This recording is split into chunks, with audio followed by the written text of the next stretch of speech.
శ్రీ రేణుకా ఎల్లమ్మ తల్లి జ్యోతిష్యాలయం. భార్యాభర్తల మధ్య సమస్యలు, ప్రేమ సమస్యలు, కుటుంబ సమస్యలు, వ్యాపారంలో నష్టం రావడం, మనశ్శాంతి లేకపోవడం, అనుకున్న పనులు కాకపోవడం, కోర్టు సమస్యలు, నరదృష్టి, సంతాన సమస్యలు, పెళ్లి కుదరకపోవడం, ఆరోగ్య సమస్యలు, వాస్తు, ఇంటి సమస్యలు, విదేశీ ప్రయాణం, ధనం నిలకడలేకపోవడం, మీకు ఎటువంటి పర్సనల్ సమస్యలు ఉన్నా జ్యోతిష్యం చెప్పబడను.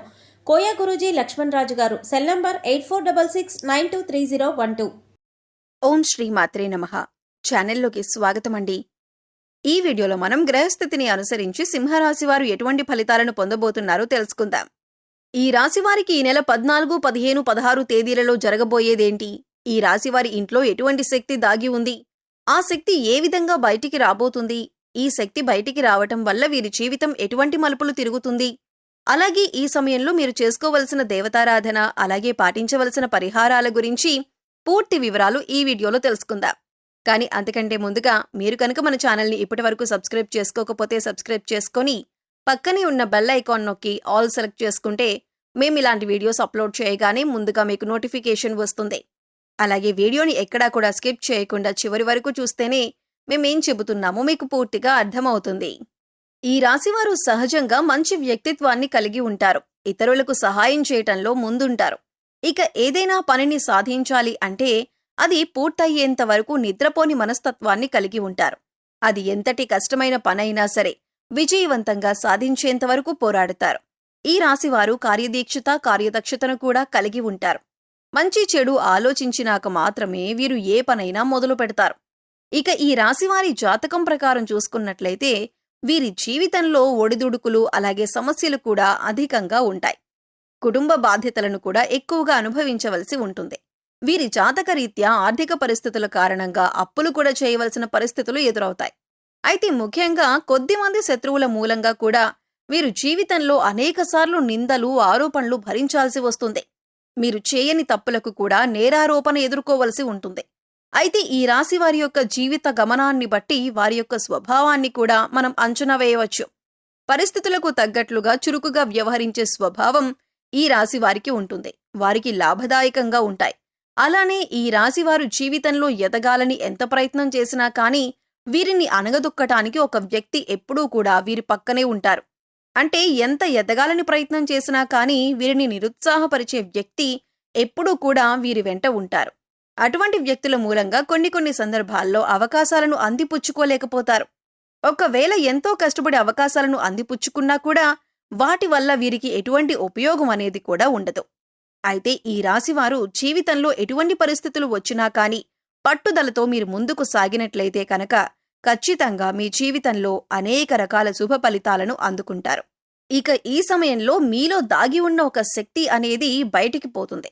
అదే ప్రతికూల శక్తి. మీలో చాలా కాలంగా మీకు తెలియకుండా దాగి ఉన్న ప్రతికూల శక్తి ఈ సమయంలో బయటకు రావటం వల్ల మీరు ఎంతో కాలంగా ఇబ్బంది పడుతున్న అనారోగ్య సమస్యలు కానీ, ప్రతికూల ఫలితాలు కానీ అన్నీ దూరమవుతాయి. ముఖ్యంగా ఆర్థిక పరిస్థితులు మిమ్మల్ని ఎంతో కాలంగా ఇబ్బంది పెట్టిన సందర్భాలు కూడా ఉన్నాయి. క్రమక్రమంగా ఆర్థికంగా దిగజారిపోయిన పరిస్థితులు చూశారు. ఆర్థికంగా ఎదగటానికి ఎంత కృషి చేసినా కూడా ఎటువంటి ఫలితం కనబడట్లేదు. దానికి కారణం మీ ఇంట్లో దాగి ఉన్న ప్రతికూల శక్తి. ఈ ప్రతికూల శక్తి మీ ఇంట్లో దాగి ఉండటం కారణంగా చాలా కాలంగా మీరు ఎన్నో రకాల ఇబ్బందులు ఎదుర్కొంటున్నారు. ఎన్నో రకాల నిందలు పడవలసి వచ్చింది. అవమానాలు, ఆరోపణలు ఎదుర్కొన్నారు. కుటుంబ సభ్యుల మధ్య సఖ్యత కూడా లేదు. అలాగే ఆర్థికంగా కూడా దిగజారిపోతున్నారు. ఈ విధంగా ఎన్నో రకాల సమస్యలు ఎదుర్కొన్నారు. దీనికి గల కారణం మీ ఇంట్లో ఉన్న ప్రతికూల శక్తి. ప్రతికూల శక్తి అంటే నెగిటివ్ ఎనర్జీ. ఇది ఏ రకంగానైనా సరే మీ ఇంట్లోకి ప్రవేశించి ఉండవచ్చు. అంటే నరదృష్టి ఉన్నా కూడా ప్రతికూల శక్తి మీ ఇంట్లోకి ప్రవేశిస్తుంది. లేదా మీరు బయటకు వెళ్లి ఇంట్లోకి వచ్చినప్పుడు మీతో కూడా ప్రవేశించి ఉండవచ్చు. అయితే ఇటువంటి యొక్క నెగిటివ్ ఎనర్జీ మీ ఇంట్లో ఉండటం కారణంగా మీరు అనేక రకాలుగా సమస్యలు ఎదుర్కొంటున్నారు. అయితే ముఖ్యంగా ఇన్ని సమస్యలకి కారణం తెలుసుకుంటేనే మీ సమస్యలకి పరిష్కారం దొరుకుతుంది. దీనికి ఒకే ఒక్క కారణం మీ ఇంట్లో ఉన్న నెగిటివ్ ఎనర్జీ. అయితే ఈ సమయంలో మీ ఇంట్లో ఉన్న నకారాత్మక శక్తి ఏదైతే ఉందో అది బయటికి రాబోతుంది. ఇక ఎప్పుడైతే ఈ నకారాత్మక శక్తి బయటికి వస్తుందో అప్పటినుంచి మీకున్న దురదృష్టమంతా తొలగిపోతుంది. మీరు ఎదుర్కొంటున్న సమస్యలన్నింటి నుంచి బయటపడతారు. అయితే ఈ సమయంలో మీరు చేయవలసిన దేవతారాధన, పాటించవలసిన పరిహారాల గురించి తెలుసుకుందాం. ఎప్పుడైతే మీ ఇంట్లో నుంచి నకారాత్మక శక్తి బయటపడుతుందో అప్పటినుంచి మీరు ఈ సమయంలో ఉదయం సాయంత్రం కూడా ఇంట్లో ధూపం వేయండి. అలాగే ఒక మట్టి పాత్ర తీసుకుని దానిలో రాళ్ళుప్పు వేసి పైన చిటికెడు పసుపు, చిటికెడు కుంకుమ వేసి ఒక 10 నుంచి 15 మిరియాలను ఉప్పు పైన వేయండి. ఇలా వేసిన మట్టి పాత్రను 2 చేతుల్లో పట్టుకుని అన్ని గదులు తిరగండి. అలాగే తిరిగినప్పుడు ఇంట్లో ఉన్న నకారాత్మక శక్తి బయటికి వెళ్లిపోవాలి అని సంకల్పించుకోండి. తర్వాత మట్టి పాత్రను తీసుకువచ్చి హాల్లో ఎక్కడైనా మూల పెట్టేయండి. మర్నాడు ఉదయం లేచి ఆ ఉప్పును ఏదైనా పారే నీటిలో పడేయండి. లేదా ఏదైనా చెట్టు మొదట్లో కానీ లేదా బయట వాష్ ఏరియాలో వేసేసి నీళ్లు వదిలేయండి. తర్వాత కాళ్ళు చేతులు కడుక్కొని ఇంట్లోకి రండి.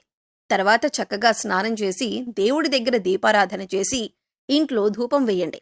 ఇక ఎప్పుడైతే ఈ విధమైన పరిహారం చేస్తారో అప్పుడు ఇంట్లో ఉండే నకారాత్మక శక్తి అంతా బయటికి వెళ్లిపోయి ఇంట్లోకి సకారాత్మక శక్తి అంటే దైవశక్తి ప్రవేశిస్తుంది. లక్ష్మీదేవి ప్రసన్నమై మీకు పడినటువంటి కష్టాలన్నింటినీ కూడా దూరం చేసుకోవచ్చు. సకల శుభాలు చేకూరుతాయి. ఆర్థికంగా పురోగతి సాధిస్తారు. గతంలో మీరు ఏవైతే సమస్యలతో ఇబ్బంది పడ్డారో అటువంటి సమస్యలన్నింటికీ కూడా చక్కటి పరిష్కారం దొరుకుతుంది. సమస్యలు, కష్టాలు అన్నీ కూడా ఒక్కొక్కటిగా తీరిపోతాయి. గతంలో మీరు కోల్పోయిన ధనం, అవకాశాలు అన్నీ తిరిగి పొందుతారు. ఆర్థిక పురోగతిని చూస్తారు. అలాగే ప్రతి శుక్రవారం లక్ష్మీదేవి ఆరాధన చేయండి. విశేషంగా కనకధార స్తోత్రాన్ని పఠించండి. శుక్రవారం లలితా సహస్రనామాలు చదువుకోండి. ఇలా చేయటం వల్ల మీ ఇంట్లో పాజిటివ్ ఎనర్జీ కనిపిస్తుంది. మీరు చేసే ప్రతి పని కూడా విజయవంతంగా పూర్తి చేస్తారు. తద్వారా ఆర్థిక పురోగతిని కూడా సాధిస్తారు. అలాగే ఎప్పుడైతే ఒక శక్తి బయటికి వెళ్లిపోతుందో అప్పుడు మీరు పెట్టిన పెట్టుబడికి రెట్టింపు లాభాలనేవి పొందుతారు. దీనివల్ల ఆర్థిక పురోగతి కూడా సాధిస్తారు. అలాగే ఉద్యోగానికి సంబంధించి మీకున్నటువంటి ప్రతి సమస్యకి పరిష్కారం లభిస్తుంది. మీకున్న ప్రతి సమస్యకు కూడా సమాధానం దొరుకుతుంది. అనారోగ్య సమస్యల నుంచి బయటపడతారు. ఎప్పుడైతే నకారాత్మక శక్తి బయటకు వెళ్లిపోతుందో ఎంతో కాలంగా ఇబ్బంది పడుతున్నటువంటి అనారోగ్య సమస్యలన్నీ కూడా తగ్గిపోతాయి. ఇకపై మీరు ఏ పని చేస్తున్నా కూడా మీ ఇష్ట దైవ నామస్మరణ చేస్తూ ఉండటం వలన మీకు దైవబలం కూడా పెరుగుతుంది. అంతేకాదు మీరు వంట చేస్తున్నా లేదా జర్నీ చేస్తున్నా అలాగే ఖాళీ సమయంలో కూడా మీరు మీ ఇష్ట దైవ నామస్మరణ చేయటానికి ప్రయత్నించండి. ప్రతిరోజు ఇంట్లో దీపారాధన చేయండి. రోజుకొకసారి ధూపం వేయండి. అప్పుడు ఎటువంటి నకారాత్మక శక్తి ఇంట్లోకి ప్రవేశించదు. వీలైనంత వరకు దాన ధర్మాలు చేయండి. మూగ జీవాలకు, పశుపక్ష్యాదులకు తాగటానికి నీరు, తినటానికి ఆహారాన్ని ఏర్పాటు చేయండి. ఇలా చేసినట్లయితే నకారాత్మక శక్తి వెళ్లిపోయి లక్ష్మీదేవి అనుగ్రహం కలుగుతుంది. సో చూశారు కదండి, ఈ నెల 14, 15, 16 తేదీలలో సింహరాశి వారి జాతకరీత్యా ఎటువంటి ఫలితాలు పొందబోతున్నారు, అలాగే వీరి ఇంట్లో ఏ శక్తి దాగి ఉంది, ఆ శక్తి ఏ విధంగా బయటకు వస్తుంది, ఇలా బయటికి రావటం వల్ల మీ జీవితం ఎటువంటి మలుపులు తిరగబోతుంది, అలాగే ఈ సమయంలో మీరు ఎటువంటి పరిహారం చేసుకోవటం వల్ల జీవితంలో ఉన్నతిని సాధిస్తారు అనే పూర్తి వివరాలను ఈ వీడియోలో మనం వివరంగా తెలుసుకున్నాం కదా. ఈ వీడియో మీకు నచ్చినట్లయితే లైక్ చేయండి. మీ ఫ్రెండ్స్ అండ్ ఫ్యామిలీ మెంబర్స్లో ఎవరైనా సింహరాశి వారు ఉన్నట్లయితే వారితో ఈ వీడియోని షేర్ చేసుకోవటం మర్చిపోకండి. అలాగే ఇప్పటి వరకు మన ఛానల్ని సబ్స్క్రైబ్ చేసుకోకపోతే సబ్స్క్రైబ్ చేసుకొని పక్కనే ఉన్న బెల్ ఐకాన్ నొక్కి ఆల్ సెలెక్ట్ చేసుకుంటే మేము ఇలాంటి వీడియోస్ అప్లోడ్ చేయగానే ముందుగా మీకు నోటిఫికేషన్ వస్తుంది. మరో చక్కటి వీడియోతో మళ్ళీ కలుద్దామండి. ఓం శ్రీ మాత్రే నమః.